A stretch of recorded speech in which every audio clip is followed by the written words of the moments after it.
And there's my alarm that we should go live. And we are now live. It is 10 o'clock my time, 11 o'clock Katie's time. It is Trusty's late night vintage whatever. So we are coming to, luckily, the last couple of weeks where I'm going to be doing this late night slot. And I want to get back in the habit of doing some sales, but I'll still kind of do a little bit of a haul video since I didn't do one last week. And, I got Katie, so we're just going to be hanging out with the chat. And I keep looking at my reflection on the screen, and all I can see is bright red, like I'm wearing a siren on the top of my head. So I'm not 100% sure about this. But how you doing tonight, Katie? Red hat. I'm doing great, Patrick.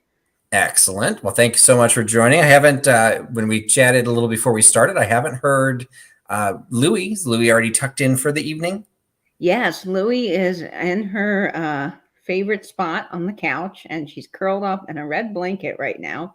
So red must be the theme of the day. Yeah, we're all sporting our red. So yep, I almost wore. So today, this is what I wore to rehearsal, and I wore my cowboy boots. So I almost wore my cowboy hat tonight, but you can't see my boots. So I'm like, kind of silly to wear a cowboy hat. So I'm like, oh, hey, I've got red. I can wear this red hat. And I guess it's like somebody smeared lipstick across the top of my head. So we shall see if the red hat stays in my collection. But I am trying to bring back the hat pin. So I do have, besides hat hair, I've got a brooch that actually Katie gifted to me. So cool fountain pen with the red and the blue and also some green. And so kind of picking up what I am wearing. So that's perfect, Patrick. It looks great on the hat. Yeah, it definitely pops nice against the hat. I'm not sure. Maybe I'd put it on the side next time. Not sure about doing it like a headlight, but wanted to show it off. And we got Nancy in the chat. So Nancy and I were doing our swaps. So hey, Nancy. How you doing, Nancy? I think Nancy had a joint. Was this the week she had the joint sale with Mary? So I think she was doing something special tonight, or was that last week?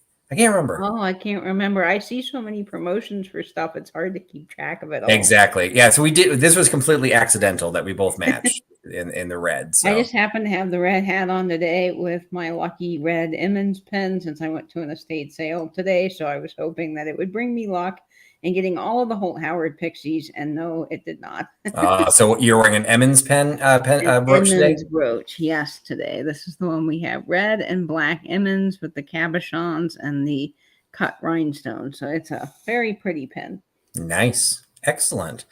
So I don't remember. I have to say, you said you gifted it to me, but I don't remember if I checked to see if it was signed. But I just liked it because it's fountain pen. So. I figured it would be perfect since you have your little collection of pens. Absolutely. Oh, and last week was the joint sale with Mary. Okay. I knew there was one, but I couldn't remember. And hey, Nate's here tonight. So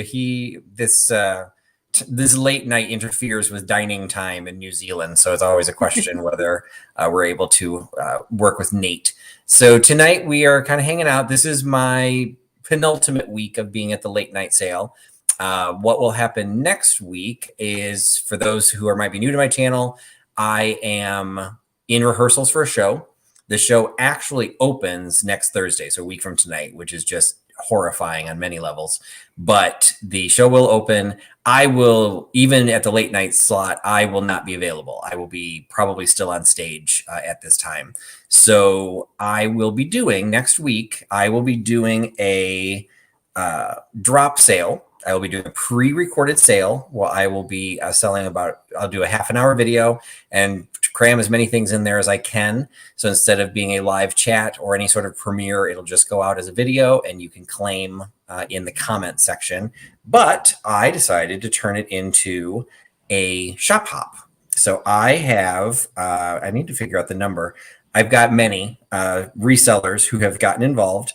And we are going to start doing a drop sale at 6 p.m. Eastern.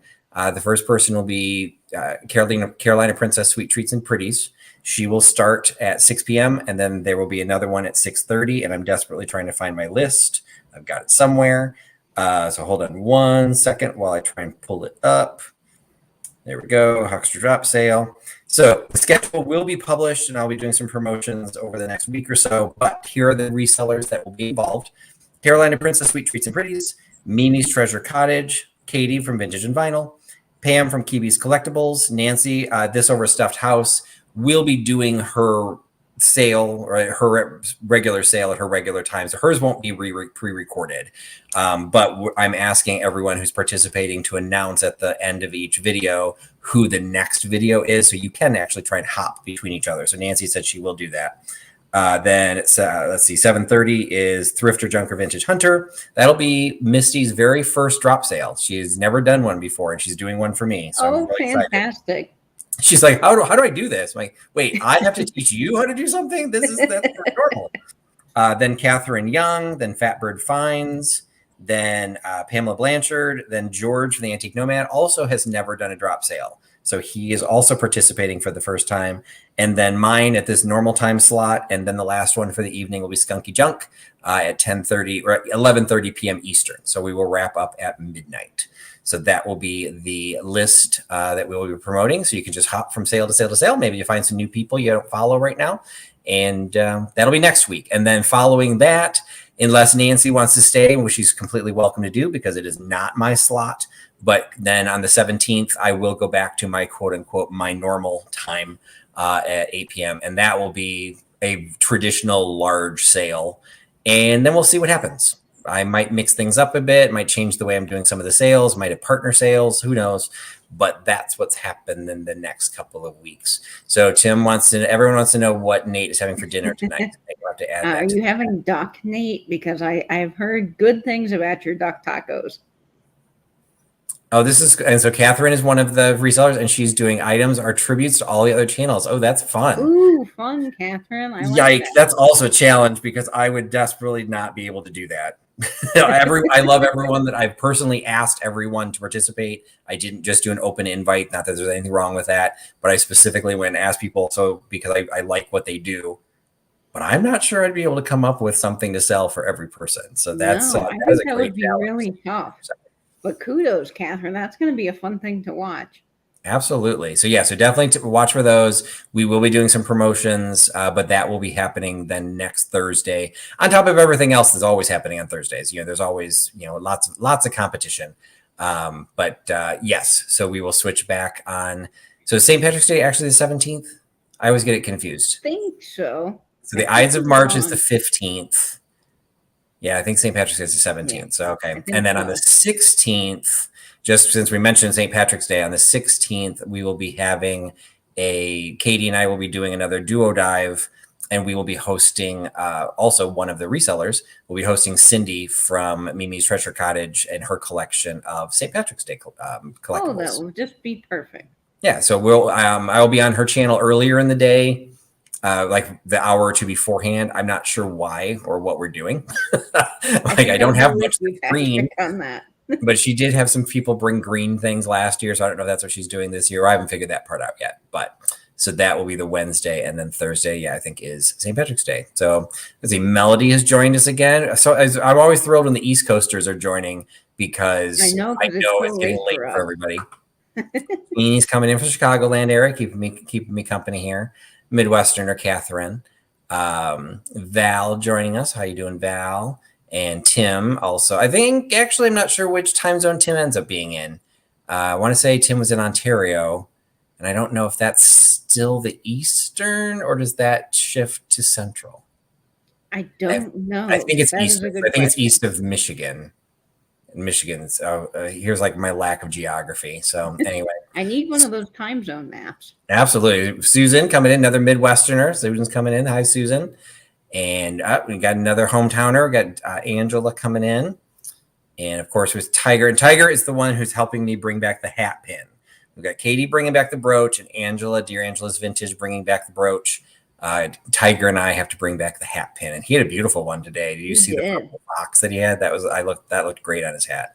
It really did. And he had the purple band on his hat to tie it. Yeah, he totally tied it together. Krista joining in. Yep, just in time to see the brooch. Krista's been posting a lot to the Brooch Gang hashtag. So, excellent. Krista, you've got some great stuff in your collection. Heather joining us, and Sherry is here. Oh, we got Sam, another East Coaster, staying up late. So, all right. So anyway, so that I'm going to have a short sale tonight, highlighting a few things, and I'm also going to showcase a few things. So one, I'm going to start with, I did for the first time an Instagram drop sale. And I am trying to I'm not going to say reinvent myself, but I am trying to like relook at, as the world starts opening back up, there's a lot of competition on YouTube. There's a lot of competition for my own time. I would like to continue doing theater, and that's an issue. Katie and I do the duo dive. Nate, Katie, and I do the triptych. So there's a lot of stuff to do. I did my first Instagram sale, and I will say it was encouraging, but not necessarily a slam dunk. So what I did was a brooch sale, and I had 8 brooches, and I ended up selling 4 of them. And then, to be honest, one of them I kept for myself. So I have 3 that did not sell. So I'm just going to show these really quick. So if you followed me on Instagram, you would have already seen these, but they are available because I'm wondering if Instagram and YouTube had different audiences. So this is an unsigned silver tone filigree brooch. Every time I use the black, the white balance goes wonky. Yep, I know. I have that issue too, Patrick. Yeah, so it's like everyone's like, oh, use black. It looks so pretty. I'm like, yeah. And then the minute I try and show it, it just like fades itself out. So I guess I would do it the old fashioned way. So it's got some beautiful stones. They're all prong set. And just a really, I did a tour one time of the Chicago, the Merchandise Mart Antique Show, and they were showcasing jewelry from different eras. And they said when precious metals get more expensive, you start designing with air, was the term that they used, because then you can still have a sizable brooch, but you're not using as much metal to make it. So this is not precious metal by any means. It's just a white metal, but it does have that very beautiful filigree. So that was available. That is $20 was what I put on for the Instagram. So that is available if anybody wants it. And then I had a little circle. And is there a number for that, Patrick? B for blue. Perfect. So if anybody wants it, B for blue. We'll just keep it simple. So yeah, and like Nancy, it's just very delicate. I think it's really pretty. It's almost like too much to put against the black. I mean, it would look better against something light. When you have a solid color, it's going to show through. Yeah, and it's got a nice wide pin on the back so that it'll stay solid. It won't like wiggle around. So that is B for blue. That was the $20, and all of these were on Instagram. So, but if you're not following me on Instagram, you would have missed it. This one is signed. This is one of my favorites, and personally, I almost kept it. It's a little too glitzy for me, so I ended up not keeping this one. This one is signed. It's a Duri brooch, D-U-R-I. Unfortunately, it looks like you can see it is signed, but you may not be able to read it, but that's what it is. And there's a little copyright symbol on there. So the Duri deco brooch, the pin goes horizontally. So you would put it on like that, but I think you could probably wear it like that as well. You could wear it like that. Absolutely. So that one is an enameled in the circle, and then they are not prong set. The stones are not prong set. So this is D for Duri. This one was $25. Nate helped me price that one because he found some that had sold on eBay. So that was D25 for the Duri brooch. That's gorgeous, and I love the enameling to it. It's just stunning. Absolutely, I love enamel. Like I love this one. I mean, it gives a lot of look without being overly blingy. It's one of those cases that I still like industrial. I still like my hats tend to be a little bit more simple. I'm not going to personally wear a rhinestone hat pin. That's not my thing. But the enamel gives a little bit while still, the metal work. And then this one I thought was kind of almost like a little atomic look. Very. Like we got the stones have their little Saturn circle diamonds or circles around the rhinestones. This one also is not signed, but it did have the Y back that Katie told me to watch for. So and the Y back puts it into where would you say, Katie? I would probably say 1950s for that. Yeah, from it's that very design, atomic looking, and again, beautiful. So this one is C for circle, and it was 15. So those are the 3 that I had up on Instagram. And I'd be curious for those that are resellers in the chat, if you have tried Instagram, if you've had successes with it, do you need to join? I'm technically a member of SSVS. As you can see, I'm super active. SSVN. I can't remember I what think the it's group is. SSVS, Shop Seller Vintage Sellers, Show Sell Vintage something. Sure, I that don't sounds know. I right. saw it one time. Yeah, and I've done. I guess I've never done a formal sale. I think I've done it maybe one or two. So technically, maybe I have done a drop sale before, but not in the style that I did for the brooches. So what I did for the brooches, what I did for about 3 days in advance, I was putting pictures of all 8 brooches that I was selling and saying, okay, these are all going to sell on this day at this time. If you want to be tagged, let me know. And I did have one person ask to be tagged, and that person did buy 2 of the brooches out of the 8. So, yay. But I'm not sure if that's one of the things, I've seen other people be super successful with it, and not necessarily with massive followings. I think it's that they train their audience that this is how you're going to buy from me. And so, people watch it, because I will say I've watched other sales and I'm like, oh, that's really cool. I want it. It was posted 5 minutes ago, and I go to grab it. It's already gone. I'm like, oh, Yep. okay. That happened to me with a The stamp. hat goes away.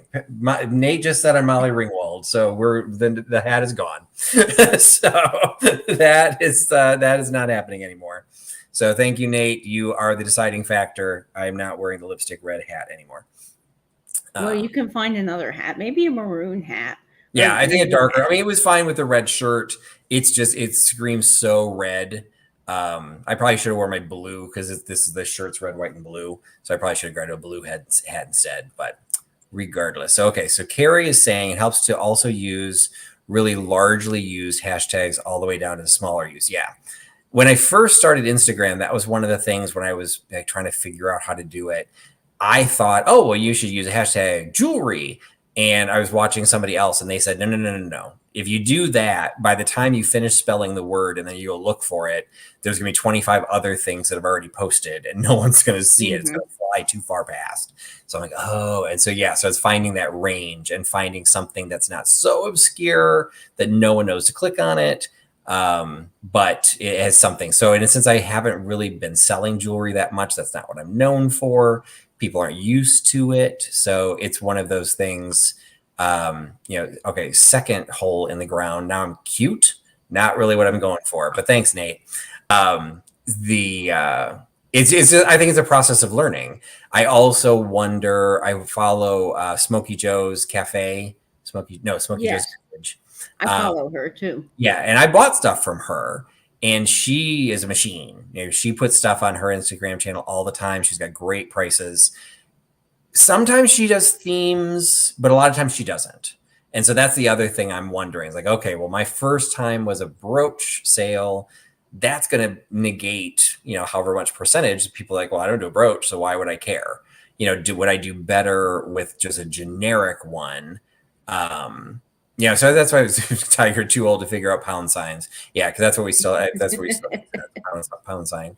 So it's just one of those cases that I'm definitely going to try it again. I mean, I'm not going to do like one and done. And I thought it was fairly successful to have at least 4, half of them sold. So yay, that's good. So we'll see, but I'm curious. So the hashtags do matter, because I learned that early on. I thought, oh, well, wouldn't posting to something that has millions of posts be better? But it's not, because like Patrick said, it gets lost. So right. I found that if you can find things under like 100,000 to post to, it's better. But some of the stuff, like today, I posted this chair that I'm sitting in, and if you follow my Instagram, about the chair. I was really excited because these hard bar stools are kind of hard for me to sit in for live. So this has like changed my life.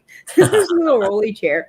But anyway, it's a vintage 1950s industrial like furniture piece. And I was using the hashtag of the name, and there was like 100 posts to it. So obviously, like, there's not a lot on Instagram. So I don't think people are going to find it through the really small hashtag. But right. Maybe when I put like hashtag vintage industrial furniture, with 29,000, maybe someone will see it. Who knows? Yeah. So it's like, it is a game. And in some cases, a game I don't have a lot of time to play. And so that's where, again, I have to kind of relook. I've been doing live sales every Thursday since May of 2020. So coming up on 2 years of doing them on the same night, same time, in the same structure for the most part, that maybe I need to start mixing things up. So yesterday, for those who don't know, yesterday I actually did my first sale on Misty's channel, Thrifter Junker Vintage Hunter, and I actually ended up doing offer ups. I will just say it was interesting. My philosophy was it's her sandbox. So if she wanted me to do offer ups, I'm going to do offer ups. You know, it's either I follow her rules or I don't play in her sandbox. Like, it's as simple as that. So I think there's this very significant difference in, you know, anything that I based on my opinions that got formed yesterday always have to be weighed with the fact that she has 400 people. You know, at least in our sale, we had over 400 people watching the sale. Even on my best day, I could dance naked on my piano. I would not have 400 people watching my channel. So I can't sit there and like, oh, it was so successful, I should do that on my channel, because I just don't have the following. So, and I know that a lot of people do struggle with that. You know, a lot of people want to do offer ups, and I've heard resellers say, well, Misty sold one for this, I should be able to sell it for that too. No, not necessarily. You know, keyword, you should be able to, but the fact of the matter is, if you don't have 100 people all trying to bid it up, if you're doing offer ups, if you don't have 100 people all trying to get it, you're not going to go, the price isn't going to go very high. I did sell all 20 items. One item did not sell for anything more than what I started it for, and I found that fascinating. So it's like, just because it was an offer up, even on Misty's channel, didn't necessarily mean that people were just, you know, going to go for it. So it's just one of those cases. No, please don't. So I'm not sure what we're saying. No. Oh, no, you weren't. I think your comment. Yeah. Let's put the dance naked thing on the test. Okay. All right. Yeah, that was, I don't know why I threw that out as an example. I've had a long day. So, and I just spent 3 hours with kids, which they all survived, and I barely did. So anyway, we'll figure it out. I'll do my sale that I will do. Well, the drop sale will be a little bit different. I did do a drop sale with Carolina Princess Sweet Treats and Pretties. She organized a drop sale, and hers ran like throughout the day. I think hers was like starting at like 9 o'clock in the morning and ran into the evening, but she gave everyone 1 hour slots. I'm only giving people half an hour. So I crammed it into the evening. And I want to say maybe I did one other one. Did I do one for Catherine? I don't know. Catherine does drop sales a lot. I think I watched Catherine's to learn how to do them, because Catherine did a really good job with hers. I don't have a lot of experience with it, but I'll try it and we'll see how it runs. And I like how you did your last drop sale, Patrick, where you edited the prices in on screen with the number. I thought that was very well done.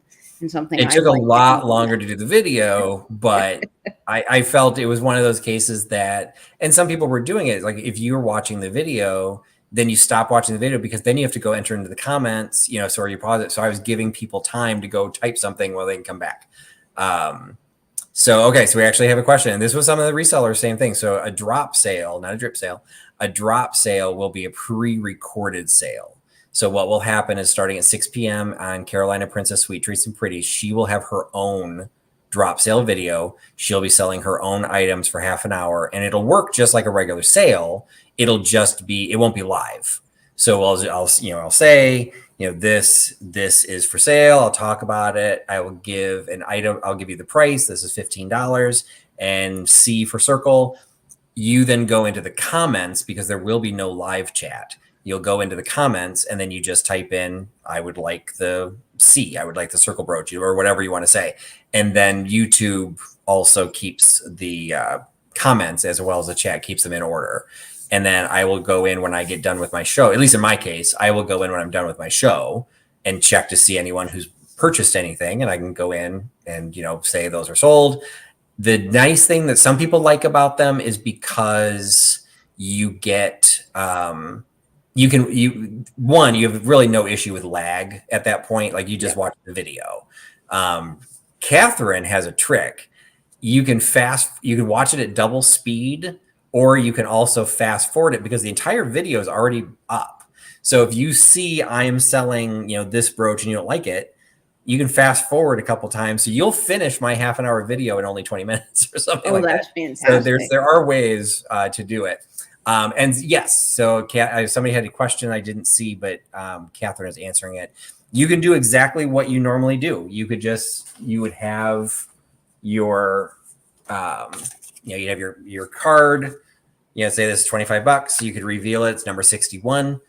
And then somebody would type in 61. Like you would put it however you want. What Catherine is really good at is creating like little lots that are themed together. So it's a slightly higher price tag, but her prices are amazingly good. But it's, maybe it becomes a $30 item because it has like 5 little things in it. Yeah. So you get to like watch the entire lot kind of come together. And so you like really get excited to buy it. And then she gives you the number. So it's one of those cases that I don't think it's necessarily the perfect solution for everybody, but it's something different. And then I will say the one that I did for Carolina Princess probably had 10 items, 12 items. I didn't have a huge video. And I think I sold like 5.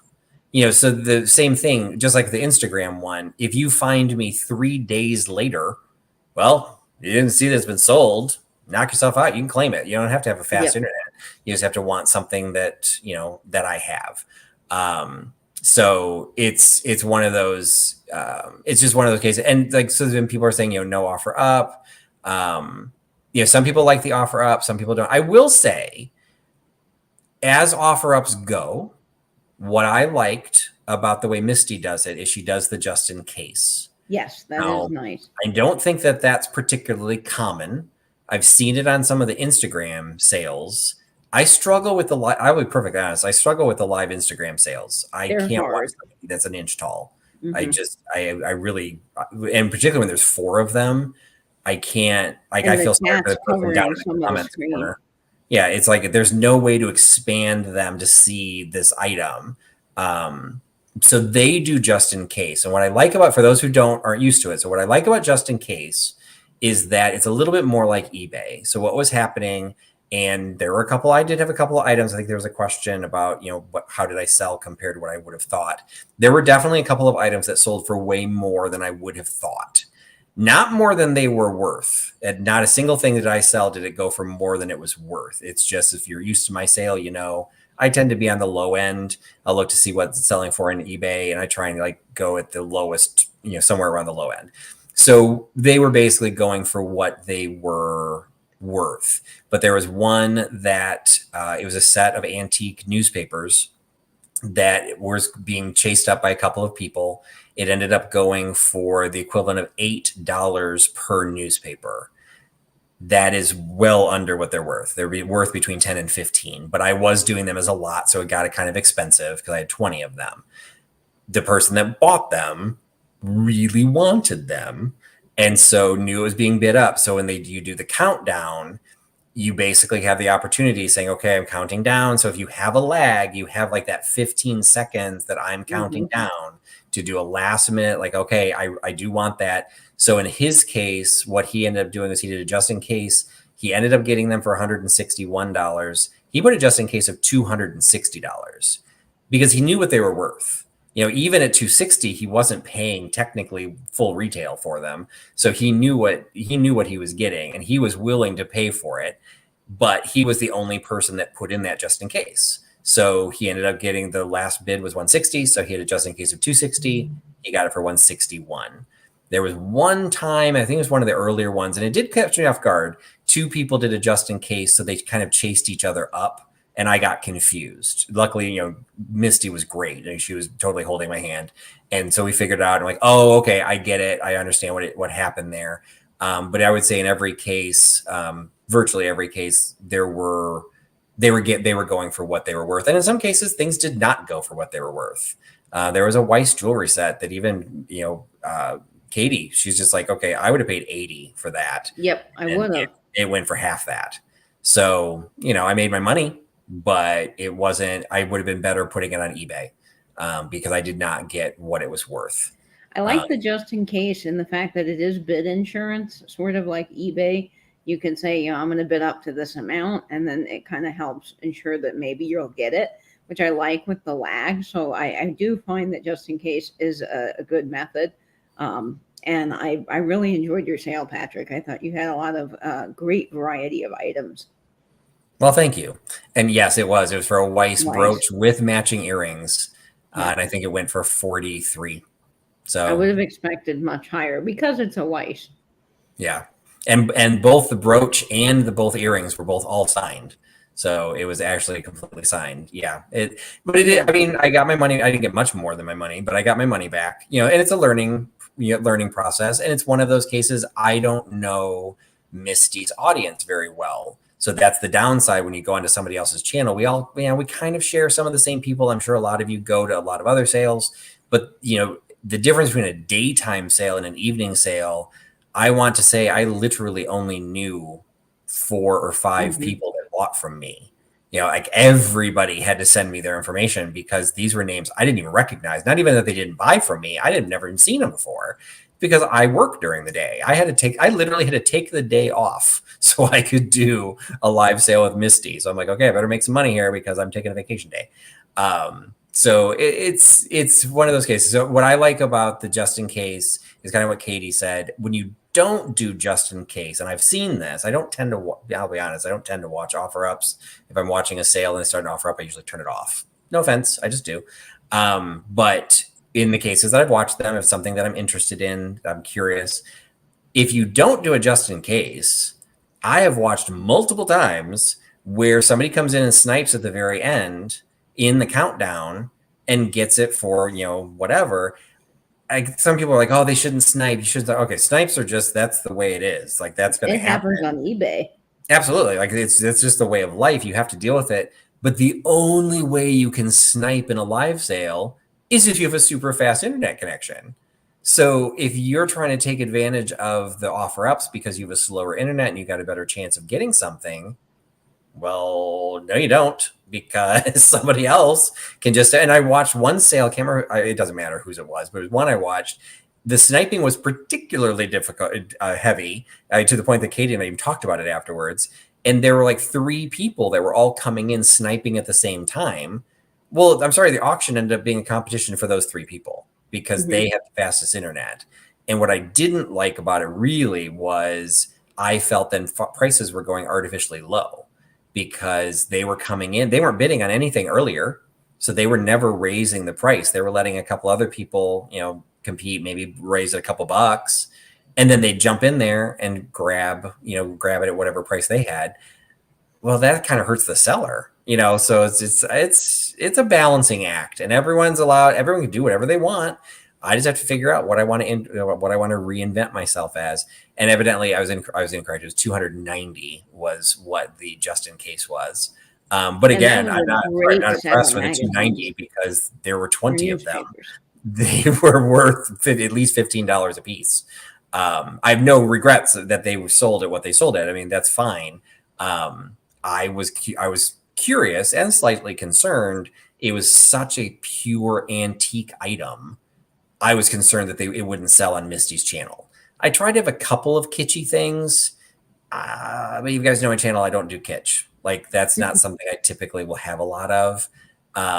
So it's like I did try and have a couple things that I thought would be more what I'm used to, what she sells, because Misty helped me build my channel. Like I totally worship Misty, but I just can't watch her sales because they're during the day. But I can watch her shop alongs and her haul videos, so I see what she's buying. And I was not going to go buy a fairy lamp. I don't know enough about fairy lamps. I'm not going to go spend $100 on a fairy lamp to try and sell it for more.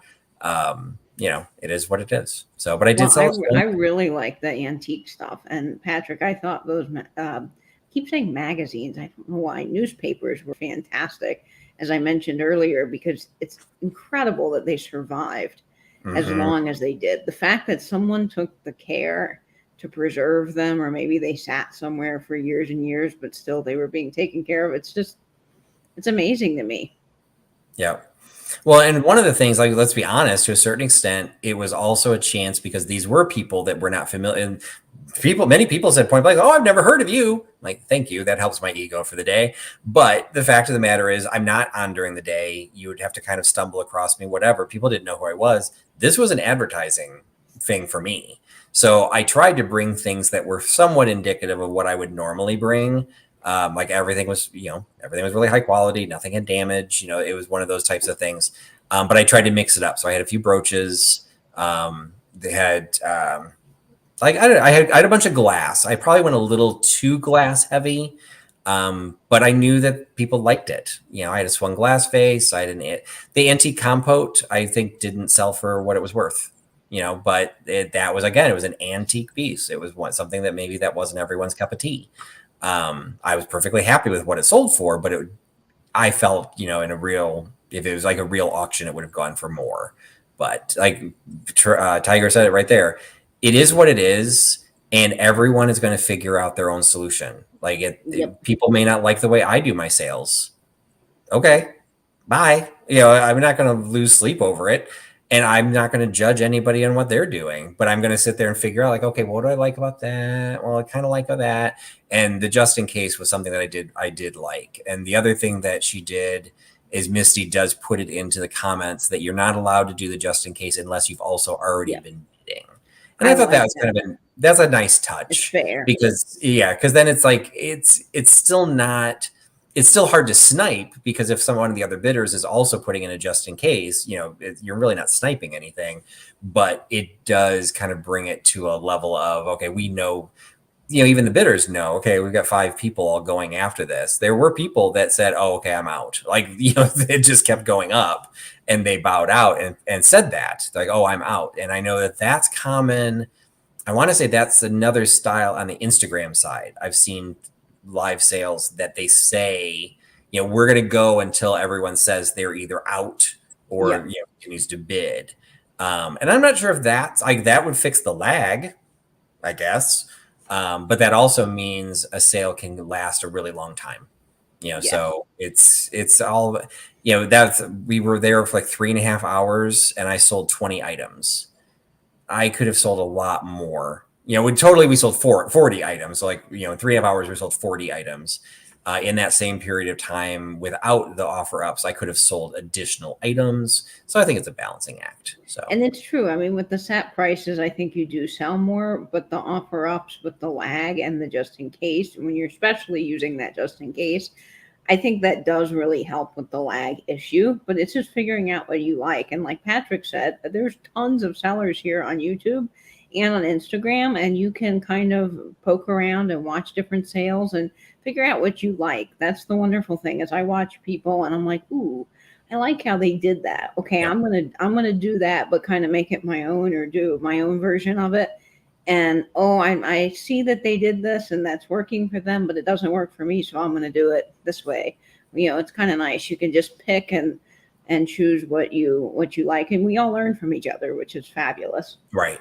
And I think that, Katie and I have talked about this, Nate and I have talked about this. It's one of those cases too, that everyone has too much on your plate. Like, people have kids, they have jobs, you've got whatever. You can only give so much of your time to YouTube. And particularly now that the world is opening back up, we're not like sitting in front of a TV or computer as much as maybe we used to. So if you can only spend 2 hours a day or 10 hours a week or 20 hours a week or whatever, well, you need to figure out where you're going to spend that time. And you're going to definitely develop friends and you want to support friends, but why would you watch a sale that you're not enjoying, or, a process that you think is flawed? Well, there's nothing wrong with just saying, okay, I'm not going to watch that. I'm going to go someplace else. You don't have to publicly announce it or say, like, I can't believe they were doing that. That's wrong. Feel free. You can say whatever you want, free world, but no one's going to care. Everyone's going to have, just like I'm not everyone's cup of tea, somebody else isn't going to be my cup of tea. Doesn't mean they need to be wiped from the face of the earth. It's just, I'm not going to spend my time. I support a lot of channels that I don't watch their content. Katie and I had a conversation one time. I'm like, she was talking about one of her record videos. I'm like, Katie, love you, love everything you do. I will never watch one of your videos on records. I just don't care. And I was like, that is okay. Because it's I know that you're not into vinyl. I hope it goes great. I hope everyone loves it. And I'm sure it was fantastic, but I don't know anything about it, and it's not something I want to learn about. So that I'm not her audience, so I'm not going to worry about it.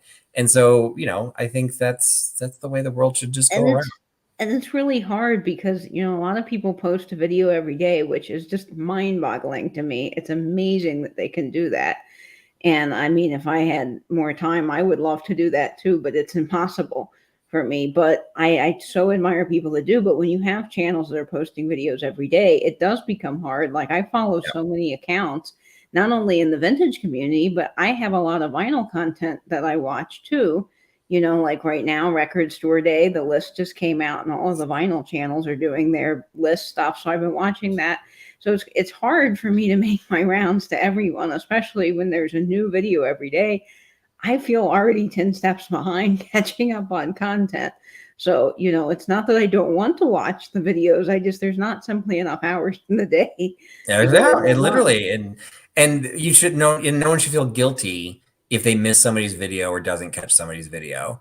And this is the kind of stuff that I think is what makes the vintage community so great, is that even if I don't watch Katie's vinyl videos, if anyone asks me, hey, I love vinyl, I'm looking for stuff, hey, go to Katie. Like I'll be the first person, she'll be the first person I would send to, because I know she's got good content. I know she's going to do quality videos, just nothing I particularly want to watch. And sometimes we do get weird reputations. So we will actually will give. I Jello. think you're willing to tip your hat, tip your hand a little bit. You are doing the next Tales from the Triptych on Sunday. Do you want to tell people what it's going to be about? Yeah, so speaking of Nancy's comment there, I am going to be doing a Tales from the Triptych on Jello, and I'm very excited about this. I think it's just kind of very much I on had hat brand. hair. I I had to grab a different hat. Here, yeah, see, I have hat hair too. Yeah, I have to wear a hat for There's my. a real struggle. We started adding the wigs today for my show. And so now I have a wig head, and I also have a hat for the show. And then I took off my Molly Ringwald hat. Thanks, Nate. And, but luckily I saw this blue one sitting over on the side. This is what I wore for Misty's sale. So, we'll do double duty. I didn't even change the hat pin. I've still got my Three Musketeers hat pin, dude. From far away, it looks like a huckster, so it's perfect. I know. I kind of liked it. So. Yeah, Yeah. so Sunday, 8 p.m. Eastern on Katie's channel will be Jello Collectibles and Jello. Are you cooking anything? Actually, you didn't tell me. No, I'm not cooking anything. Okay. This will not be a weird try video, but I will be showing a little bit of the history of Jello and then Jello Collectibles, because yes, folks, there are Jello Collectibles, and we're going to take a look into some of the cookbooks and the recipes and just have fun. I think there's a lot of pieces that people don't realize are actually associated with Jello, which I think is fascinating, because I was doing a live actually on Jello, cooking Jello, and I was talking about Jello molds, and Scott from the Old Curiosity Shop was in the chat. I said, I have this uranium piece. It kind of looks like a Jello mold, but I don't know what it is, or, I know it was Hazel Atlas and it was made from this time to this time, but I didn't know more about it. And Scott goes, oh, that was used for the invention of lime Jello in 1930. And it just blew my mind that little piece was actually like associated with Jello.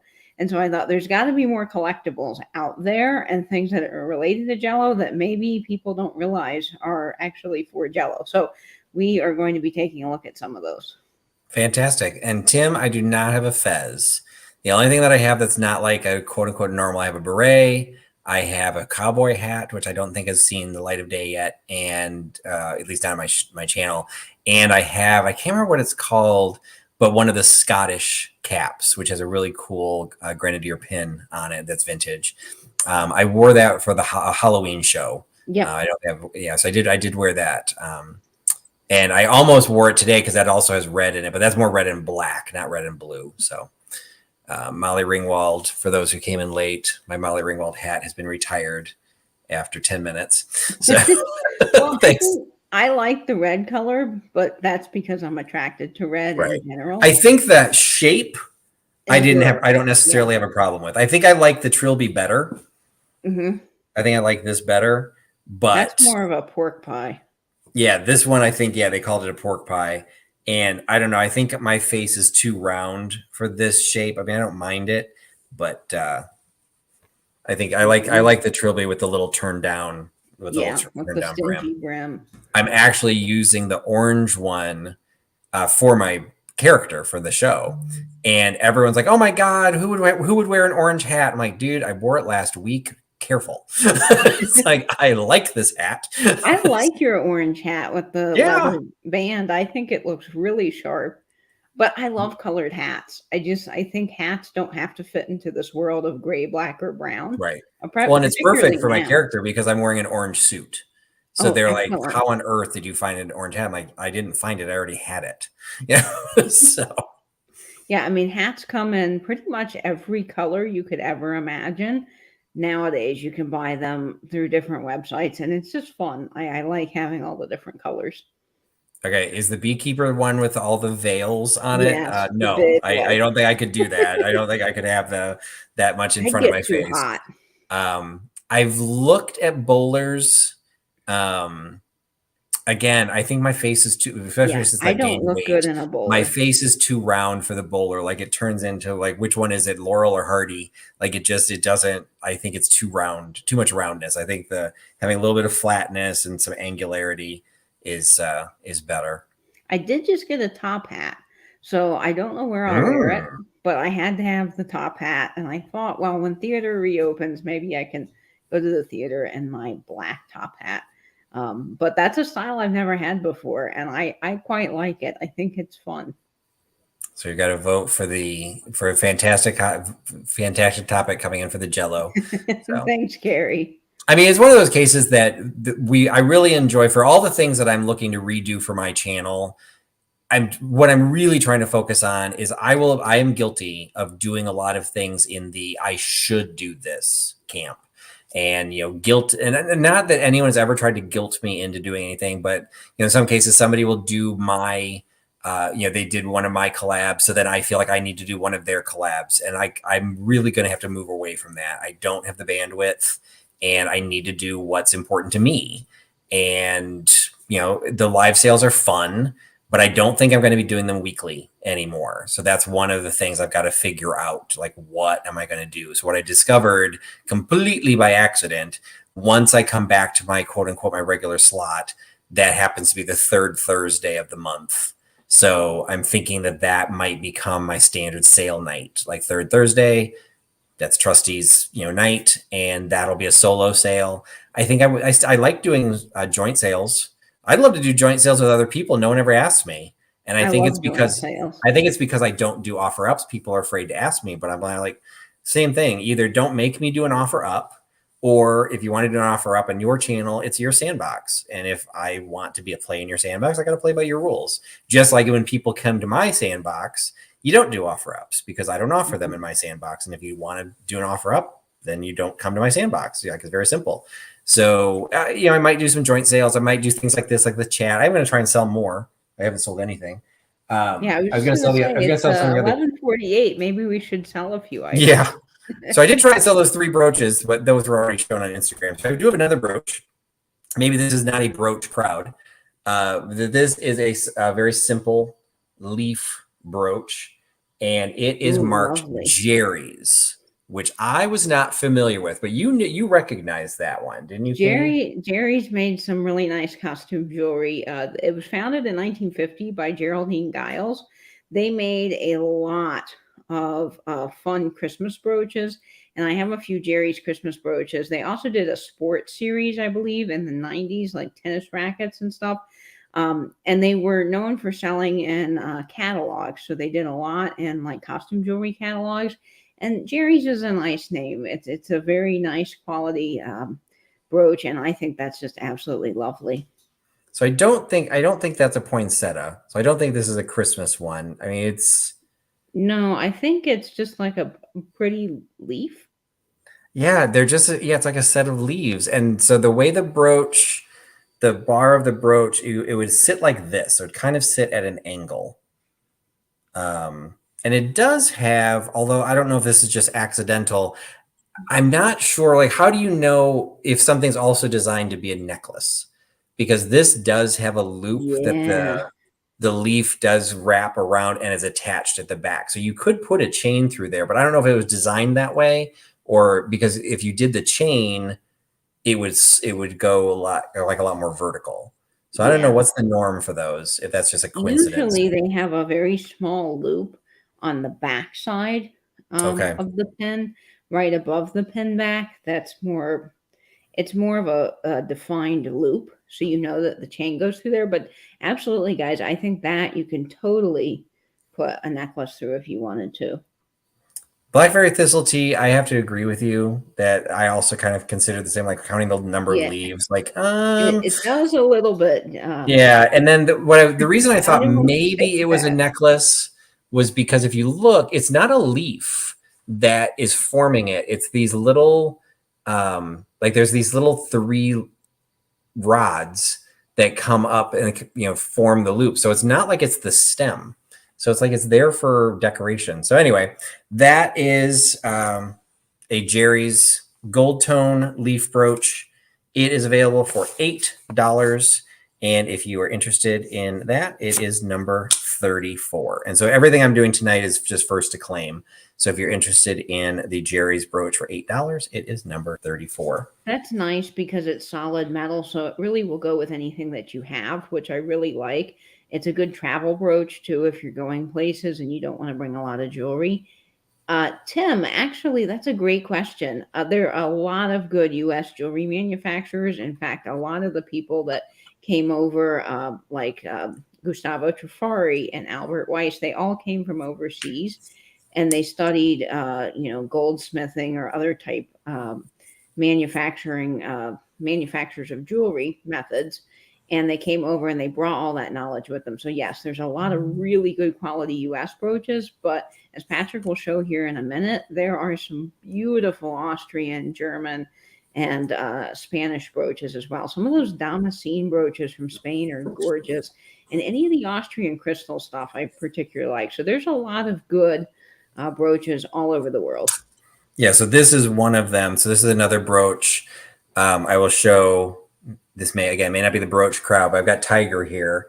So this one is actually stamped on the back. Unfortunately, it does not appear to have the maker's mark, but what is stamped on the back, and it's like in a weird place, it's on the back of the flower, but underneath or behind the loop is, you can see, not gonna show it close enough, but you can see there's kind of some markings there, and it says Western Germany. So we at least have some age on this piece. It is silver tone with mother of pearl floral design, and then kind of a little anchor point for where the leaves and the little arcs create. So it's just a great circular piece, super simple. Again, really lightweight. This is to me like a couple of the ones I had on Misty's sale were probably a little more autumnal. So it's one of those cases where maybe timing wise, this to me is screaming spring. So you've got the mother of pearl, I just think is beautiful. And then you've also got the white tone to it. And it also has, again, a really wide pin back on it. So it's going to be really stable on your sweater or your shirt. And it also happens, this is one of the things that Katie taught me about, is that, I don't know if you'll be able to see it. Look how much farther the pin sticks out from the actual clasp. So it's like just holding it, you can draw blood. So and Tiger's saying that's before 1955. Oh, really? Because of Western Germany? Because I don't know when Western was ruled versus West. So what is it, the design you feel that way, or is it because it's stamped as Western Germany? Yeah, I'd love to learn, Tiger. So put that in the chat. Because I see Western on occasion. Okay, he's saying yes. Okay, so that's good to know. So 55 is when it became more standard to say West Germany as opposed to Western. So, and yeah, I'd heard that pin length thing, but I had heard the pin length thing more for like turn of the century. Like I'd only heard that really was when they were the C clasp without even the safety on it. So, okay. So West Germany was after 1955. Oh, that's a great frame of reference. That is fantastic, Tiger. because I've definitely seen Western Germany before, and I did kind of wonder, like, was that something that was, I thought maybe it was designed for internal market, like maybe it was something designed for Germany, and so they were calling it Western Germany as opposed to. So that's actually good to know. So nice age to that one. So that one is available for $15. So $15 for the Western Germany white tone brooch by giving me number 56. $15 and number 56 for the Western Germany brooch. That's lovely, Patrick. The movement to it, the mother of pearl. I mean, you just can't get better than that. Absolutely. So folks, that's a great one. And again, you can put it on your hat, your shirt, jean jacket. It just goes with everything. It's elegant and classic and timeless. The one thing I wanted to offer too, I'm starting to run low on them. So I have not done a traditional mystery box in many weeks. So I still have a handful, about a dozen of the vintage mint inbox guards maxi pads, which will be part of a mystery box. I've been customizing mystery box as best I can based on weight. These are $25 mystery boxes. But the way to get one of these mystery boxes, and don't worry, Nate, I didn't think you'd be able to join us, so Katie knows the number of it. Instead of me telling you the number and being first to get it, the number is, you have to guess it. So one mystery box is available. The number falls between 50 and 60. So between 50 and 60 is the number, and the first person that guesses the number correctly can have the mystery box for $25 plus shipping. So Dana's telling me to get out. So I always wonder, because of the lag, what did I say? Yeah. That I don't know what I'm being told to get out. So Catherine says she always wears white tone because it always pops. Okay. I do think it stands out, Catherine. I think it's really beautiful. I can't believe you still have vintage maxi pads. Amen. So between 50 and 60, Irene. So between 50 and 60. I grew up, my mother either truly or claimed she had an allergy to yellow gold. So she would never wear yellow gold. And so she always wore platinum or white gold. So I was always used to seeing white gold or white silver tone. So that's what I was used to. I'm sure I knew what gold was, but I guess I kind of always thought the white was classier. You know, it's just because that was what I always saw in my mom. It's interesting because I'm allergic to most metals. So I can only wear actually 18 karat yellow gold or white gold. But any other type of metal that's actually touching my skin does really affect me. So it's interesting that someone has an allergy to yellow gold. I've not heard that before. So what we're going to do, since I need to see it in the chat. Yeah. So Norma, Jean, Irene, and Val, if you would like one, send me an email and you can have a mystery box. I'll make 3.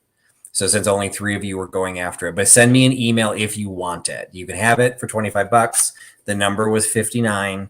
I will make you an equally quality box for all 3 of you. I have at least 3 of the maxi pads left, but they are running low. We're down to a partial box now. So yeah, since the 3 of you were the ones that were trying to get it, so Norma, Jean plus 1, Jeannie and Irene and Val, if you want one, just send me an email to the email on my screen, thmvintage@gmail.com.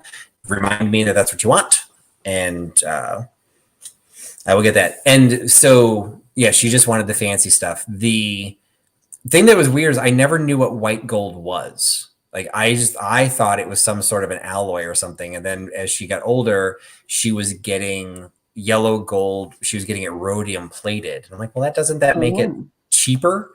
And it was still gold in the middle. It was always one of those weird things. And she only had a couple pieces of platinum. That was we were not a family of money. But that was what she wanted. She wanted white gold. And she always claimed it was because she was allergic to the yellow. I don't know. Very interesting. So I wanted to showcase. So one of the things I've been doing lately is, if you follow my Instagram, you've seen some of these. I have a collection of chauffeur badges. Ooh. And so I've just been getting these, and this one, I'm actually annoyed. This one, it's broken. The pin, there's no clasp to the pin to attach to. Oh, that's frustrating. And I am sure that was not that way when it was in the pictures. So Nate says some gold has nickel as an alloy, and people can be allergic to that. Oh, interesting, Nate. Okay. I mean, it was one of the, like, I don't know why she would say that if it weren't true, but it was because like even her company gave her a gold watch and she said she couldn't wear it, so it was just one of those weird things. So this is like one of my latest obsession are these little chauffeur badges. So I have a bunch of them from Illinois. I actually just gave one. This is my oldest one. This is 1925.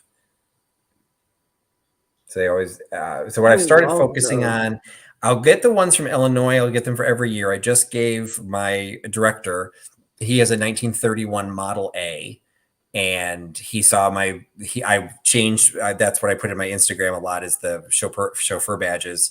And he followed my Instagram and he's just like, oh my God, those are so cool. I should get one for my Model A. And he said he was 31. Well, I had a 1931 Illinois model chauffeur badge. So I gave that to him today. And he was so happy. He's like, well, are you sure? And I'm just like, this is your payment for putting up with this show. And the kids. The kids are hanging from the ceiling. It's like, here, enjoy it. Missouri. So I only have a couple of states other than. I love the Missouri one. The one that I have on my hat today, which is not within reach, I just got it. It's on my Instagram from today. It's another Missouri one, but it has an automobile silhouette from 1938, and it's super sexy. It's just a very cool, it really is cool look. Most of them are driving. Patrick, I'm sorry. Do you wear these when you drive? Yeah, so I only put these on to my hats, the little newsy caps that I wear in the car. So I'm trying to get now. There's a handful. When I first started buying them, thought they were cool. So I have like some traditional shapes, like the rectangle, the square, the circles. Now I'm trying to build on ones that have unique shapes. So like this one's just a triangle, not like particularly unique, but some of them have. Like multi designs in it. So 1927. But this one I just got today, and I'm super, super, super, super excited because the badge itself is okay. It's from Indiana. It's from 1935, I think it is. They pinned it to the operator license, which, okay, fine. But what I also got with it is this little wallet, and in it is the original paper license that came with the metal license. So you can see there's a number on there, 109310. That is an assigned number for the chauffeur license. And so I have the same 1935 paper chauffeur license with the same number on it, 109310. Oh man, that is so cool, Patrick. So this one has his name. It was valid for the state of Indiana. He was 56. He was white, male, had brown eyes. His name was Harley. And its full name was H.L. Gebhardt. And it cost 50 cents in 1935 to get a chauffeur's license. Wow. And then I wonder what that would be today in today's money. And then check out the back. How to do a left hand, how to do turns. Look at the shit, just the shape of that car. The 1935 chauffeur driven automobile. That is amazing. So now I have those two together. So those I'm going to absolutely keep together. I got some other stuff which I will probably put in mystery boxes or something. An old Indiana Firemen's Association membership card, a Fraternal Order of Eagles. I've actually never heard of the Fraternal Order of Eagles. And so in 1930, the equivalent of 50 cents to today's money, it would be $8.42. Okay, so still a cheap license today. And then there's another chauffeur license with this one is for, must have a year on it. Doesn't appear to have a year on it. Oh, wait, there it is. 1933. So this is also from Harley Gephardt. So I will keep this just in case I ever have the chance to find license 59301.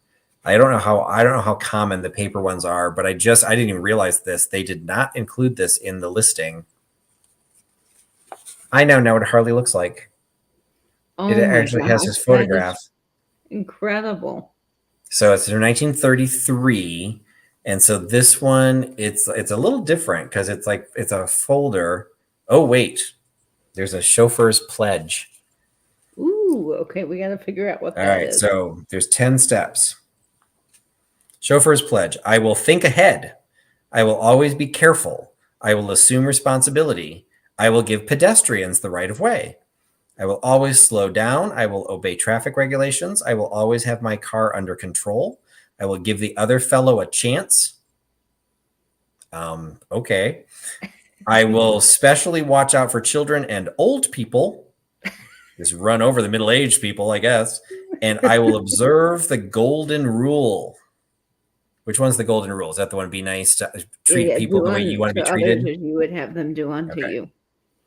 So then section 13, every chauffeur shall write his usual signature with pen and ink across the face of the photograph on the license issued to him immediately upon receipt. Now, he did not do that, or unless it wore off. I don't see anything on here. No, it doesn't look like he signed it. No, but look at that. That is incredible. Yeah, I just photograph. So he would have been, so he's 54 years old at that time. Harley Lee Gephardt. So state of Indiana.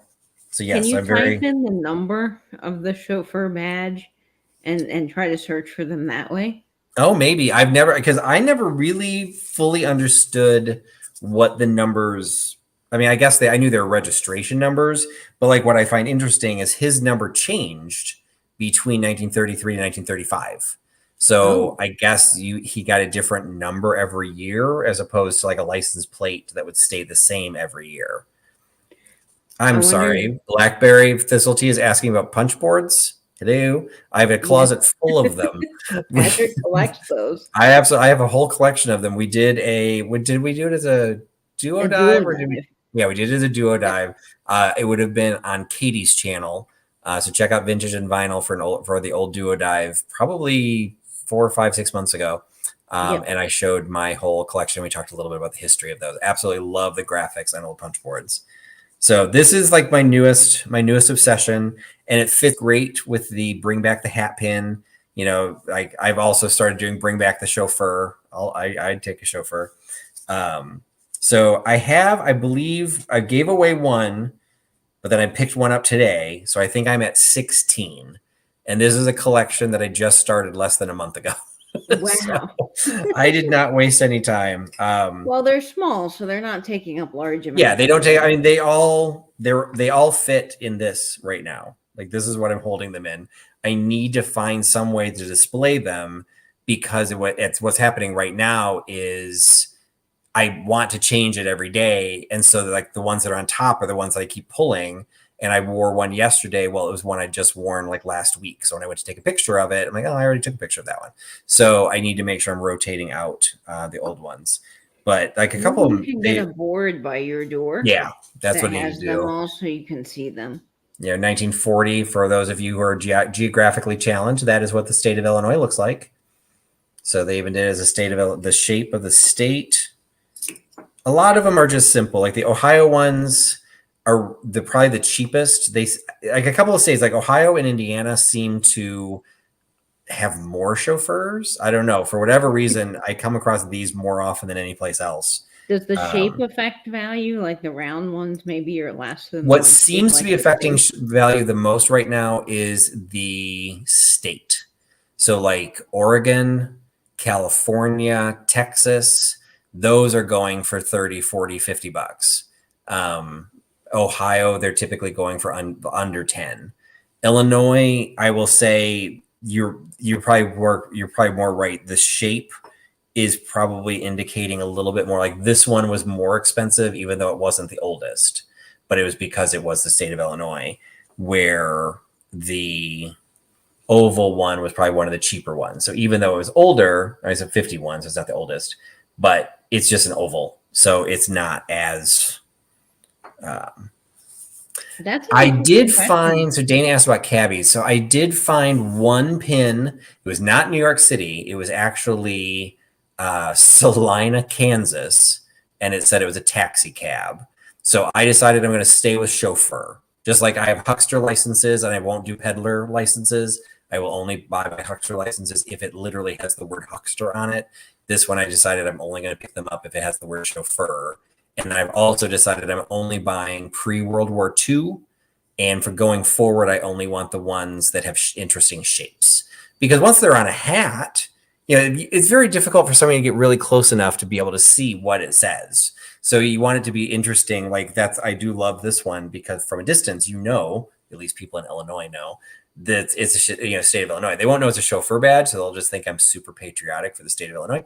But you'll see it from a distance. But even like the triangle one, I think is pretty cool. I love the triangle with the lines. Yeah, there's one. I'm trying to find one in good condition.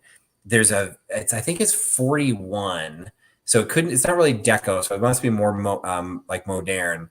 But the way they put 19 on one side of it and 41 on the other side, but they're done at these like super blasty angles, and it just looks cool. But a lot of times, and like some of these, they get quite a bit of discoloration. Nate is probably broken into hives looking at these. And he's like, polish. Yeah, and so far I haven't wanted to polish them. And so when I'm looking at the pictures, if it looks really, really bad, I'm afraid to pick it up because I don't know how bad it's going to be. Most of them are silver tone. This one has a little bit more of a gold tone to it. And I'm not sure if it was over polished. Like, was it chromed? And now this is the base metal coming out. That's the one thing I'm not clear on. This one is also pretty heavy. So like this one, I think is steel. Now, what the about Missouri ones are super lightweight for some reason. Yeah, I love the font on that. Yeah, all the Missouri ones I found are like they had an artist working for them because theirs are cool. Now, what about employee badges? Have you thought about having any of those, Patrick? I have seen them, and I actually put a few in my cart initially when I was kind of shopping for like this idea, and I ended up putting most of them back because what ended up happening was I literally liked too many things on eBay. It wouldn't let me like any more. And so I didn't even know that was a thing. Like I didn't realize you could hit a cap. So yes, you can. So I'm like, okay, they're too plentiful. And so if I start doing, if I were to find like none of the companies I've worked for, well, that's not true. The company I work for now has been around for 85 years, but most of the companies I've worked for, they don't really have a history. So to just grab a badge from a company, like maybe it was a Dr. Pepper, I would do it out of the novelty, but I'd only want one, because like it's the Chauffeur badges. I figure I want to try and get one from each state. My cap will be 2 from each state, but Illinois, I'm going to try and get everything from before World War II. So I think I've got 8 or 9 from Illinois right now. So they're not that hard to find, but the prices can go all over the place. And I mean, I've seen some listed for over $100. Wow. So yeah, so it's like I haven't quite figured out because they're kind of hard to research, like as a true research. Like this will never be a triptych because there doesn't appear to be any information on them.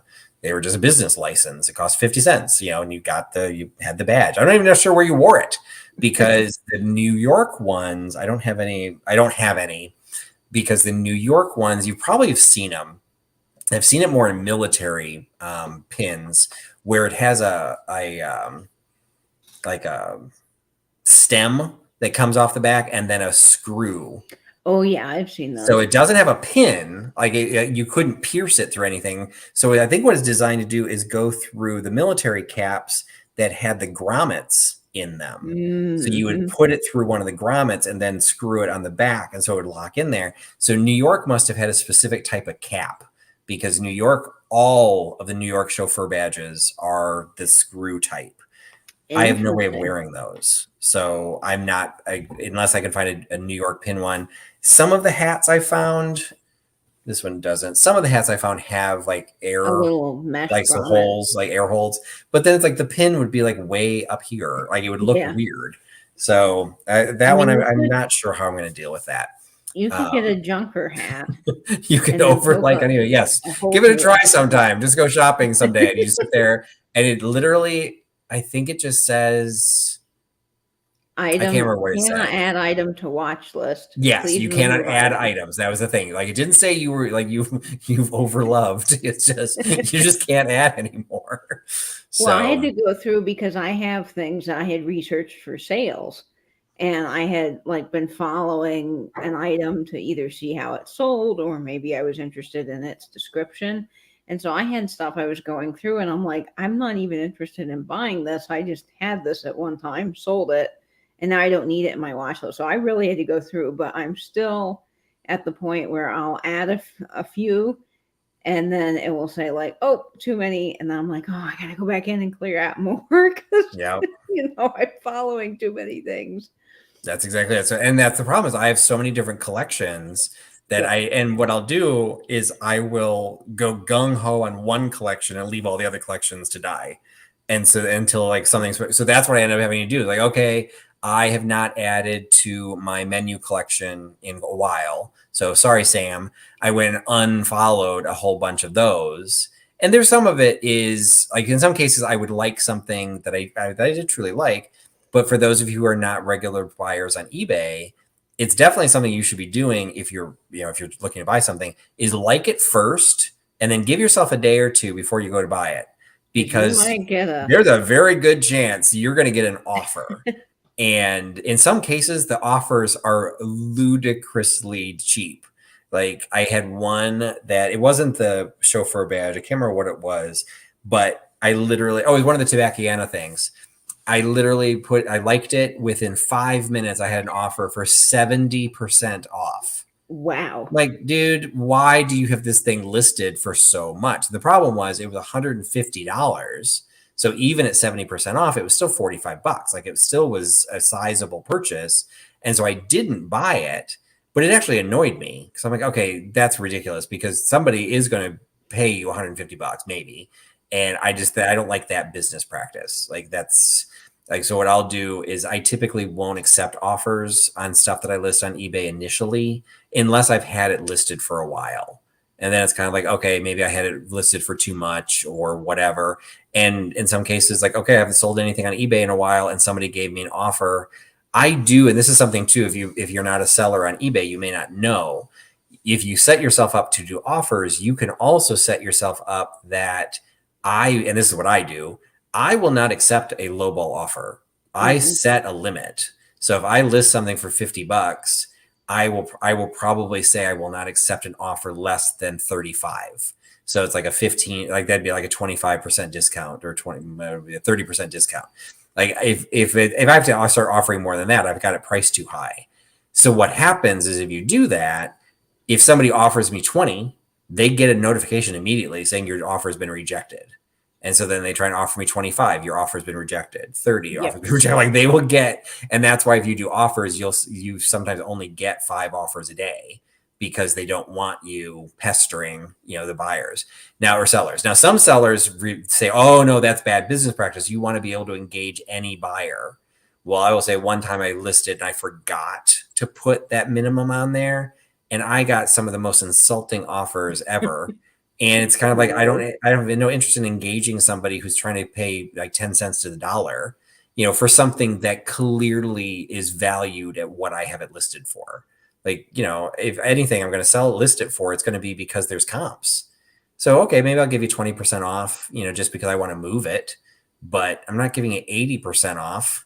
So I don't know, but everyone has a different thing. It's just like everyone's going to be a little bit different. I usually don't, if I see something that I'm really interested in and I know that there's not another one and I'm afraid that it's going That's to get different. snatched Yeah. up, I will just buy it. But there's a couple of times where there's been like multiple ones. So I'm like, okay, if I don't get this one, there's literally another one. Then I might put in an offer, but I only do like $5 less or something. Unless it's, I feel like okay, maybe they'd take 10. Like, I try not to insult the seller at all, because some of the stuff that I'm buying, keep in mind, is advertising, and I know what it's worth. And Right. advertising, in That's the general, I'm not saying difference. all advertising, but a lot of That's advertising, particularly in the tool world or Coca-Cola, that stuff is just expensive because it's hard to find. So I'm Yep. willing to pay more for that. Most people would say, why would you pay like $40 for a tobacco tin? Well, there may only be like 3 currently listed and only 1 sold in the last year. You're not going to find that again, Yep.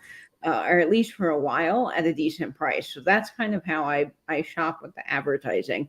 It's a little different than when I buy brooches, because there's some brooches that I think are beautiful, but I'm not going to pay more for. And then there's some like the Weiss, where I have paid 50 or more for a Weiss, because I know it's worth it and it's good quality. And I think that's also like, as a seller, I don't want to insult a buyer. Or I'm sorry, because I sell, I don't want to insult another seller as their buyer. But you do know the price, and so it's one of those cases like, okay, I still want what you have, but I just found 3 comps that show it's worth $50, and you have it listed for 100. Yeah. I may not may send an offer. I may send a message saying, hey, I'm looking at multiple things. Like, that's the other thing I'll do, is I'll try and do multiple purchases to try and spread out the shipping. I So just did I'm going to that. try and find a couple of examples of some offers that I've received. Yes, Catherine. And High-end jewelry can have good offers. I had a brooch in my watch list for a while. It was a Kramer, and it was like 45 or something like that. Lady sent me an offer of like $20. I'm like, shoot, for a Kramer? Yeah, no, that I have to have. It was amazing. sometimes, like, I've do enough chats where some sellers like, I can't believe how insulting they are. I can't believe they lowballed me. I'm like, yeah, but who did you lowball to get it? At some point, like, I don't necessarily take offense if someone doesn't know what something's worth. If I communicate with them, then I'll just say, like, no, there's others that have been sold that are, selling for higher than this. Mine's in perfect condition, whatever, justifying my price. But it's like, you have to take both sides. I mean, it's like a seller who's selling something, and again, everyone can do their own thing, but a seller that sells something that a Joseph original that's had its head popped off and glued back on, and saying it's in perfect Yeah. condition, just the head's been glued back on. Well, you probably paid very little for that because it is damaged. Fine, you can resell it, but you should then also reflect the fact it's damaged. You're not going to Mhm. get a high-end price for something because that's how you got it less expensive. So it's the same thing. Like, yeah, we're all going to come across, and we all have found something in an auction lot or at an estate sale, and like, holy cats, this thing's worth $100, and I only paid $1 for it. Well, first, doesn't mean I'm going to just sell it for $2 because I doubled my money. It's worth more than $2. You're going to do it. But that's where maybe I would be willing to pass it on to somebody at a slightly better price because I know I got a good price. But I don't like when people start getting insulted or get angry with their buyers. Hey, put in the limit, and that way I don't get bothered until I get an offer Mhm. that's within range. And then there's the other thing you can do, which I've never done. You can also automatically accept an offer. That if you as a seller get an offer that's within a specific window, Yeah. the buyer will get a notification. And I have, as a buyer, I've received a Yeah. notification Me saying, too. congratulations, your offer has been accepted. I'm like, what? Really? So that's great. Yeah. But I found a battery today. I posted it on Instagram of a ever-ready battery. I think it's from the 1940s or 30s, and I'll show a picture of it.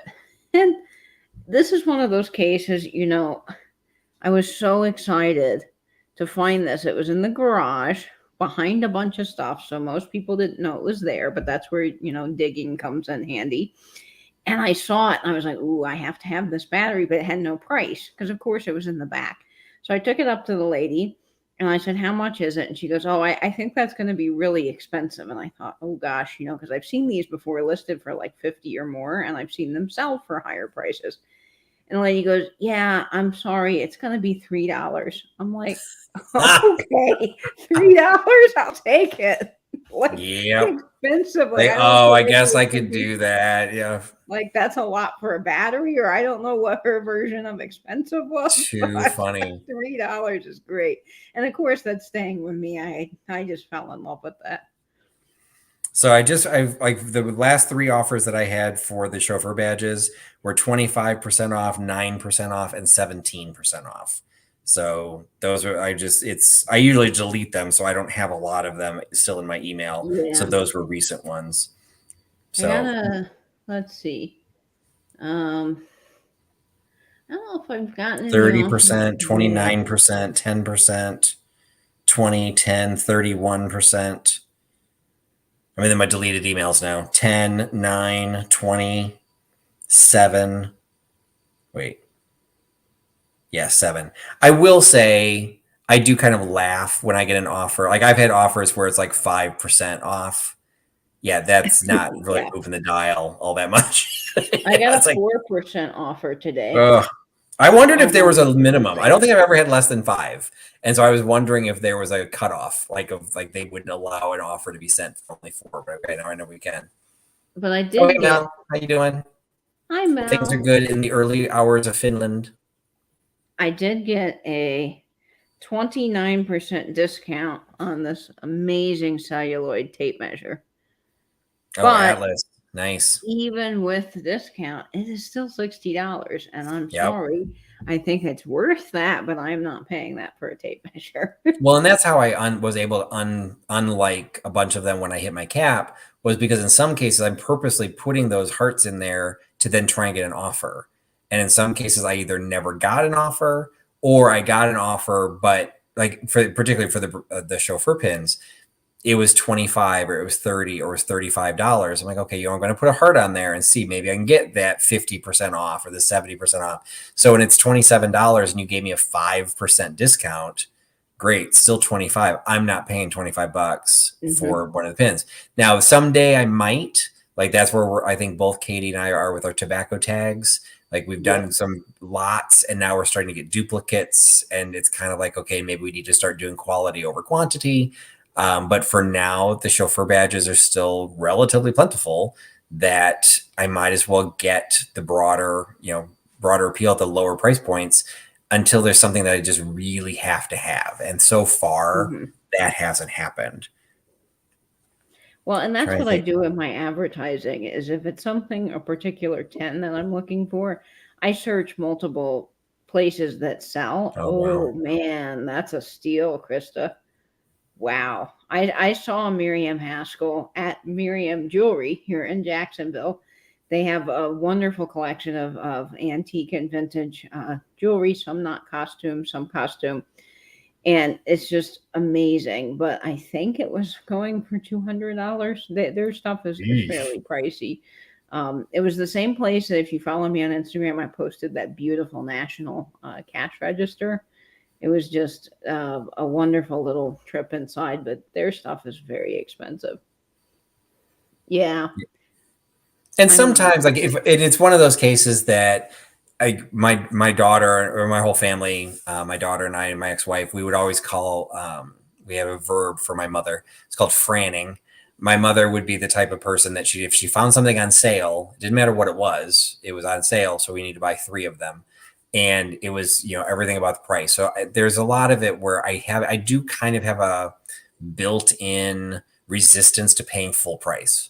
So if the price is good and I know it's worth it, I'll still like it and maybe not buy it right away just to see if I get it. And if they give me 5%, it's like a total win and I will absolutely grab it because it was a good price to start out with.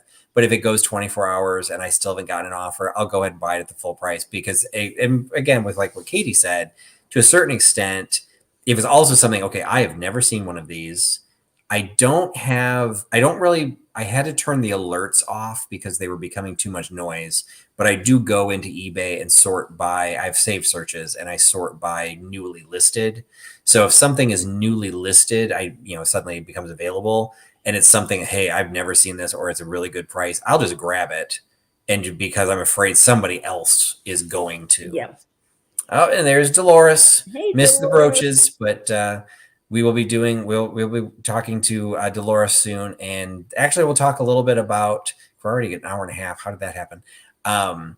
So for those who are followers of my channel and Katie's channel, we also do the duo dives on Wednesdays. So what we had to do last night, because of my schedule and because of the guest was based in England, we pre-recorded it and did it as a premiere on Katie's channel last night. Well, next week is the same problem. It'll be our final dress rehearsal. So I will also not be available next week. And we are picking a guest that's in the UK, Dolores. Out to pre-record it. So we are going to pre-record a duo dive with Dolores from Miss DM Jewelry. And that will run next Wednesday, the 9th. So that'll be again on Katie's channel.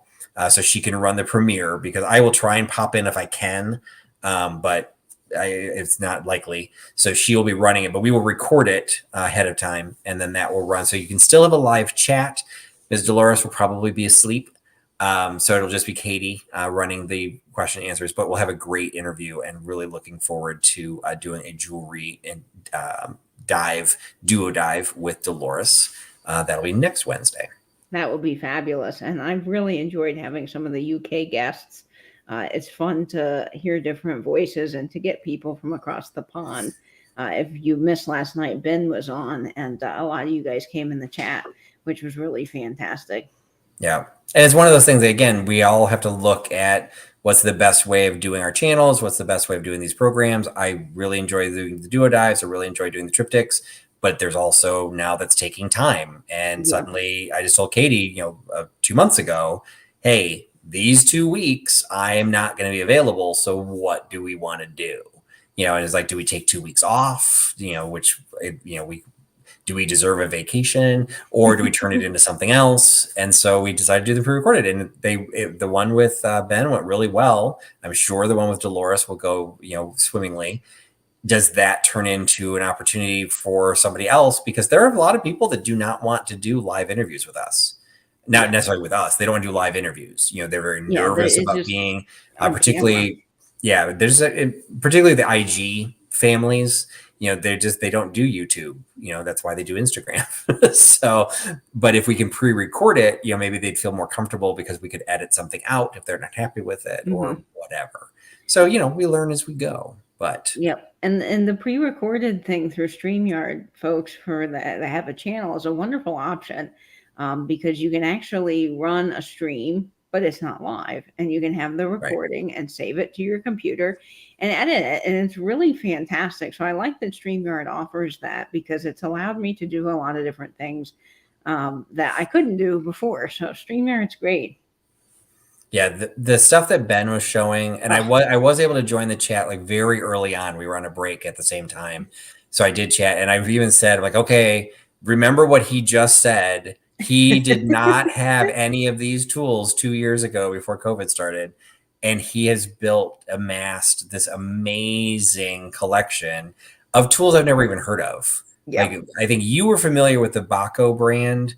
It took me like half an hour just to figure out what the heck he was saying.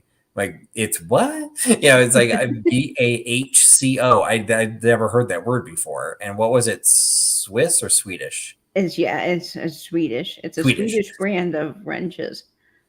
And he has an amazing display of them. And it's just like, wait, none of this existed. And he's just opening these. I mean, if you've watched the video, it's on Katie's channel. The guy's the Tool Addict. He does have his own YouTube channel, and you can find him on Instagram. I don't know if it ended up making into the video, but toward the end of the video, he was showing, while we were still recording, he was just opening just drawers, and every drawer he opened was like an entire collection that people would give their eye teeth just to own. And he has an entire shelving unit filled with them. He had an amazing, he was funny, and he was a great guy, and he knew what he was talking about. And it's all stuff that he learned, and he had a great philosophy on it too. A lot of what he collected was because he wanted to photograph it. So the one thing I remember he talked about, which I kept struggling, like, I don't know if I would have done it or not. He had the opportunity, and I'm pretty sure it was in the video. I don't think it was separate. We talked to him separately as well, but I think it was in the video. He had a Tudor era padlock, Oh, yes, yes, that And was it really ended up good. being like literally one of only 3 known in the world or something like insane. And so suddenly he had all these people trying to buy it off of him, and he didn't want to sell it because he's like, well, I think it looks cool. Like he didn't even care that it was tutors. Like it photographs so It's pretty. perfect. And somebody ended up offering him like 6 or 7 super cool looking locks. He's like, cool, that's a good trade. And all I could think of, like, well, how do you know what those 6 or 7 cool locks are worth? Like, financially, was that a good trade? But for him, he was just like, okay, I've already taken the pictures of the Tudor one. Now I'm going to go take pictures of all these. And Mhm. his padlock collection was, I didn't even know you could have a padlock collection. It's amazing. And it's funny because I've been seeing these padlocks every so often through some of the tool accounts I follow that take flat lays and do things. He mentioned Deborah in the video. Deborah's an account I follow on Instagram. I'll have to put it in my notes on my channel, but it's DHJ something. She's got an amazing account with flat lays and tools and things. And we're talking about Deborah. And Deborah inspired a lot of his collections, but I had seen the locks before on her page. But I really didn't know that there were so many varieties of them until Ben started showing them. And I was like, the one that he showed, the suitcase lock. Oh my Oh God, my he's in gosh. I love was with like, that I one. need one of I those. need that lock. That's so cool. And I had looked up padlocks because it really inspired me to want to start another collection because I have an Ilco 1940s key display that's like this. And it's hanging in my bedroom, and I have skeleton keys on it. I thought, ooh, I could start a lock collection and hang it from here. It would be really cool. Well, all of the padlocks are like $90 to $100. So I might not be getting padlocks as my next collection, but Yeah. yeah, man, his eye candy is amazing.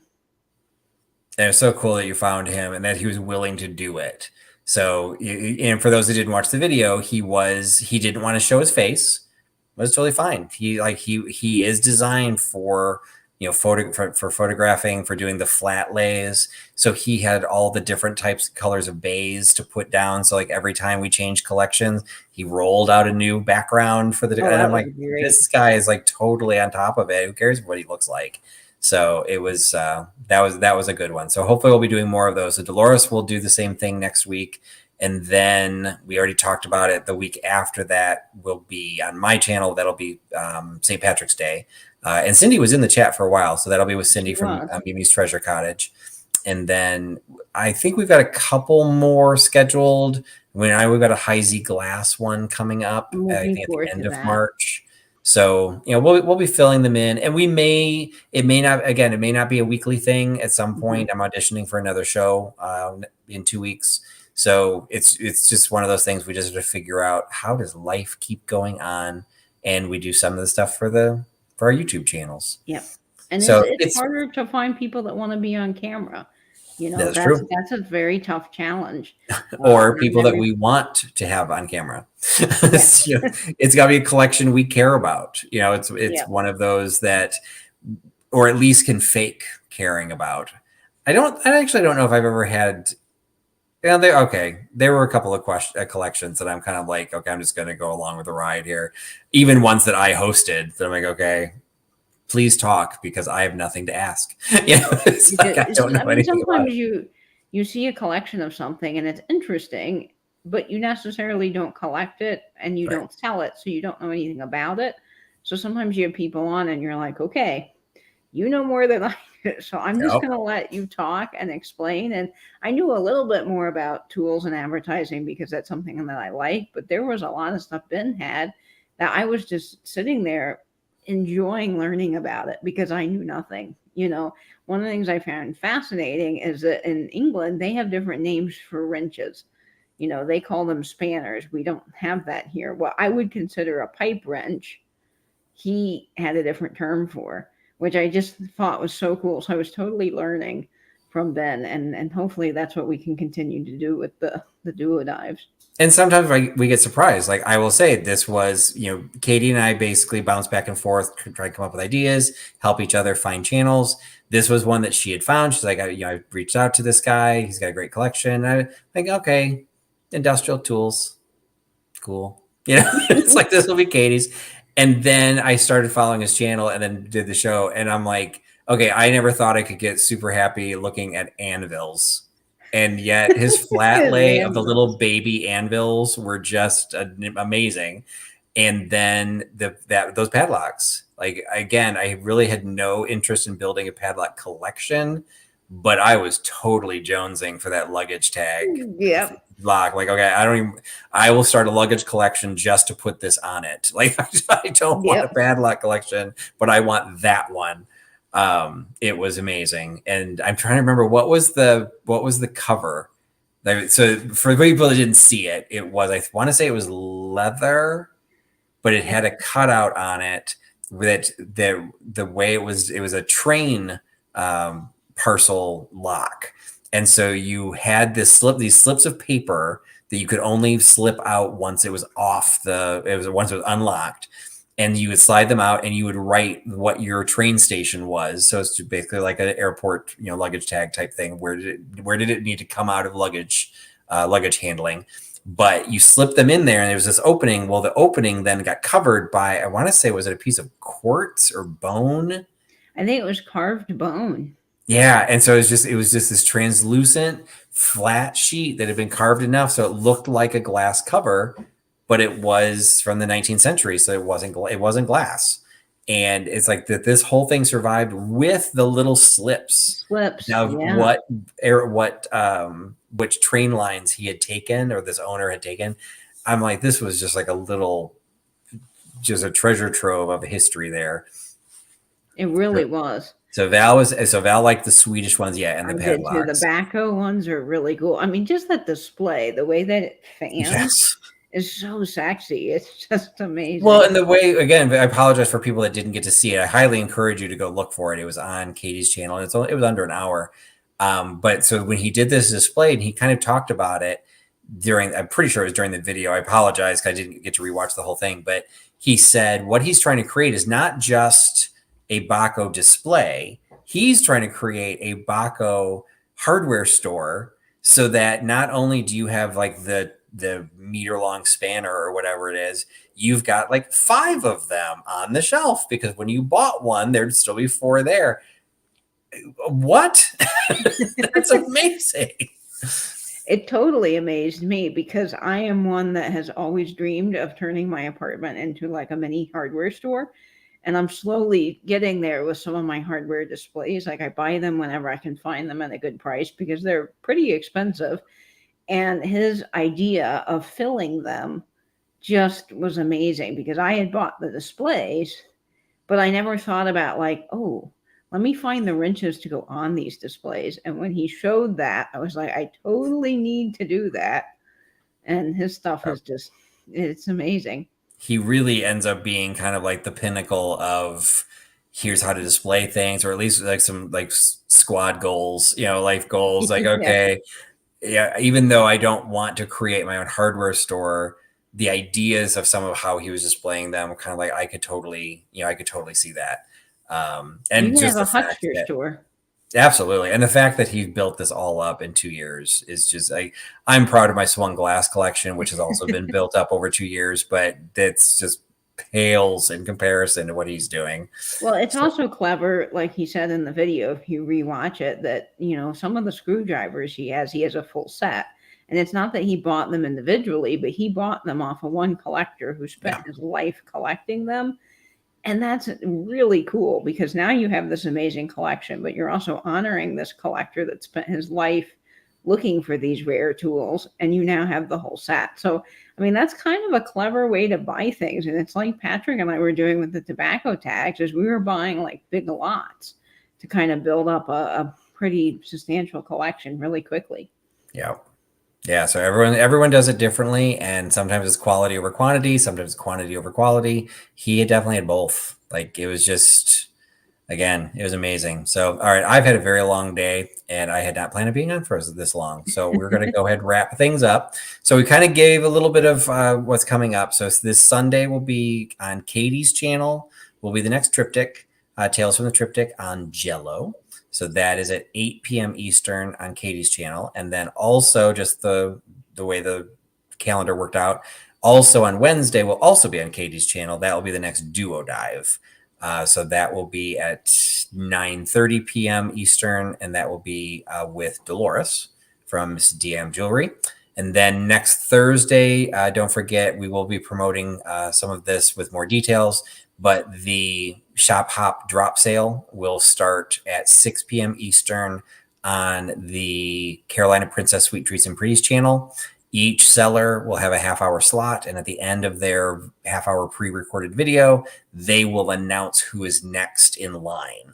So I doubt you're ever going to get to the point where it's exactly 30 minutes and then you just go straight to somebody else. But the idea is, you can kind of hop from place to place to place, and they will be running from 6 p.m. will be the 6 p.m. Eastern will be the first one, and the last one will be Skunky Junk at 11:30 p.m. Eastern.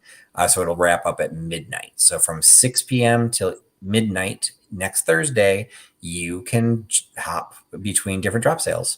So that is what's coming up. To that. Yeah. So hopefully people, and I'll be curious once we go back into the regular sale format, how people liked it, what they liked about it, how could we make it better? Because I think all of us are trying to just figure out, what do we want to do? Sometimes it's a timing issue. I know that Beth from Carolina Princess is going to start doing sales on Sundays. Like, that's great.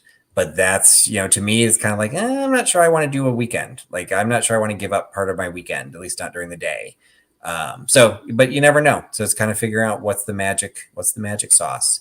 But appreciate everyone joining us tonight. Thanks for hanging out with us. Thank you again, Katie. I think Nate had gone to have dinner, but I always appreciate you helping me out for the evening. And we will talk to you at some point. We'll try to be talking to you. And then next week, again, I won't be live, but I will have a pre-recorded video, and Katie will have a pre-recorded video as well. So you'll still have a sale to pick into next week. So thanks, everybody. Thanks for giving us your time. Thanks for putting your trust in Trusty Huckster. Have a great night. Bye, everybody. Bye, friends.